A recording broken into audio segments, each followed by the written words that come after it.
우리는 나쁜 거로만 생각하는데 사실은 몸에 아주 중요한 거죠. 충분히 살이 잘 빠집니다. 안녕하세요, 용한의사입니다. 오늘은 살 안 찌는 체질을 만드는 노하우를 대공개하려고 합니다. 살 안 찌는 체질이라는 게 존재할까요? 결론부터 말하면 살 안 찌는 체질 존재합니다. 물만 먹어도 살찐다는 분들 있잖아요.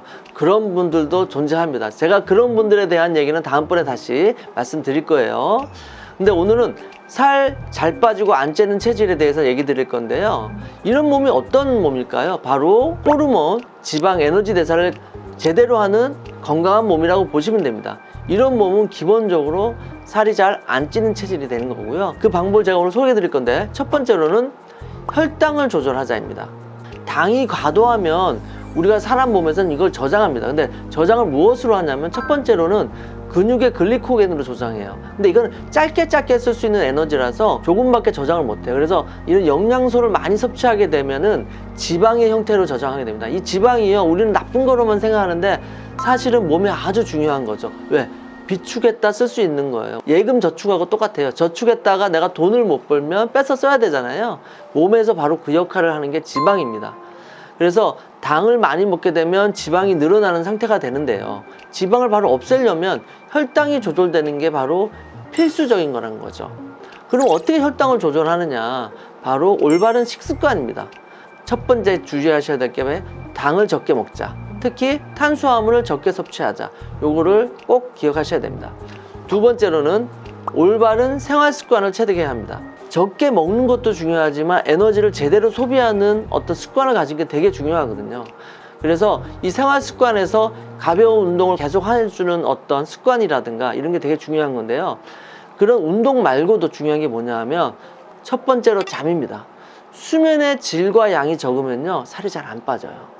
그래서 잠을 충분히 잘 자는 사람들은 살이 잘 빠집니다. 근데 우리가 환자들을 보면요, 식습관이 어떠냐, 운동이 어떠냐 물으면 운동도 많이 하고, 심지어는 그리고 식습관도 정말 조금 먹는데 살이 안 빠져요. 처음엔 저도 되게 당황을 했거든요, 이런 환자들을 봤을 때. 근데 왜 안 빠질까 하고 막 연구를 해보니까 공통적인 특징이 있었습니다. 대부분 잠을 잘 못 자더라고요. 보통 수면 시간이 4시간 정도밖에 안 된다고 얘기하시는 분들이 많아요. 저는 자면서 남들 얘기하는 거 다 들어요, 막 이런 분들이 많아요. 그리고 막 꿈을 많이 꾸고, 이런 분들이 대부분 살이 잘 안 빠지더라고요. 이런 환자들 제가 통계적으로 보니까 거의 90% 정도 이상이었어요. 그만큼 잠이 중요합니다. 그래서 하루에 6시간 이상 자는 것이 정말 중요하니까 살이 잘 빠지는 체질로 바뀌기 위해서는 수면을 정상화해야 된다. 이거 꼭 기억하셔야 됩니다. 우리가 잠을 잘 때 많은 호르몬들이 분비돼요. 근데 잠을 적게 자면 당연히 이런 호르몬 분비가 줄어들게 되겠죠. 호르몬 분비가 줄어들면 당연히 신체 대사도 낮아지게 되고, 그리고 망가지게 되는 겁니다. 두 번째 이유는 뭐냐면, 우리가 인체의 공장이라고 불리는 간의 피로를 풀어줘야지만 되는데요. 좋은 방법이 뭐냐면 바로 자는 거예요. 특히 비만인 사람들은 대부분 지방간이 있거든요. 이 지방간이 있는 상태에서는 이미 공장이 역할을 반도 못해요. 근데 게다가 피로까지 누적이 되면 당연히 공장의 역할을 못하죠. 그러면 대사가 떨어지게 되는 겁니다. 그래서 제가 꼭 권해드리고 싶은 게 바로 잠을 충분히 자야지만 살이 찌지 않는 체질로 변한다는 거 꼭 명심해 주세요. 그리고 세 번째로는 스스로 식사를 조절할 수 있는 힘을 가지자는 겁니다. 이런 스트레스라든가 우울감 때문에 요거를 먹는 것으로 해소하는 습관이 되신 분들은 살이 안 찌기 어렵고 점점 증가하게 되는 거죠. 그러면 우리가 스트레스와 우울감을 어떻게 해소할 수 있느냐? 가장 간단한 거는 취미 생활을 한다든가 사람들과 대화를 많이 하는 거예요. 이런 감정을 음식으로 해결하려는 습관도 많이 해결이 될 수 있습니다. 그리고 스트레스를 해소하는 방법 중에 또 가장 대표적인 게 뭐냐면 워킹이에요. 칼로리 소모도 같이 된다는 건 아주 더 좋은 점이죠. 이런 습관들을 들이시면은 스트레스가 줄어들게 되고, 이게 폭식으로 이어지는 습관도 줄일 수가 있어요. 그리고 습관에 있어서도 아주 배부를 때까지 먹는 습관이 있다, 이런 것도 바꾸셔야 되는데, 딱 부족하다 싶을 때 숟가락을 놓고 딱 일어나는 습관, 이런 것도 들으시면 좋습니다. 그리고 네 번째, 필요한 영양을 잘 섭취하자입니다. 대사를 위해서는 양은 적지만 꼭 필요한 영양소가 있는데요. 이런 것 중에 대표적인 게 비타민 B하고 C예요. 이 성분들이 미토콘드리아에서 에너지를 만드는 데 있어서 꼭 필요한 성분이거든요.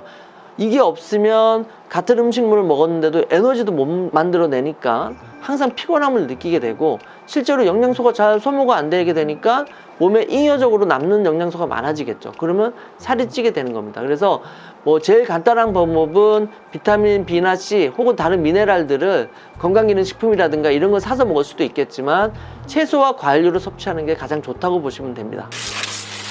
다이어트로 반복하시는 분들이 살이 잘 안 빠지는 이유가 바로 우리가 흔히 알잖아요. 원푸드 다이어트 혹은 굶는 방식의 다이어트, 이런 다이어트를 주로 하게 되다 보니까 이런 영양소의 불균형이 생기거든요. 그렇게 되다 보면 대사가 완전히 망가지게 되는 거예요. 그러다 보니까 살이 잘 안 빠지게 되는 겁니다. 오늘 살 안 찌는 체질에 대한 노하우를 공개해 드렸는데요. 앞으로도 계속 비법을 공개해 드릴 테니까 다이어트 꼭 성공하시려면 구독, 좋아요, 그리고 댓글 꼭 부탁드릴게요.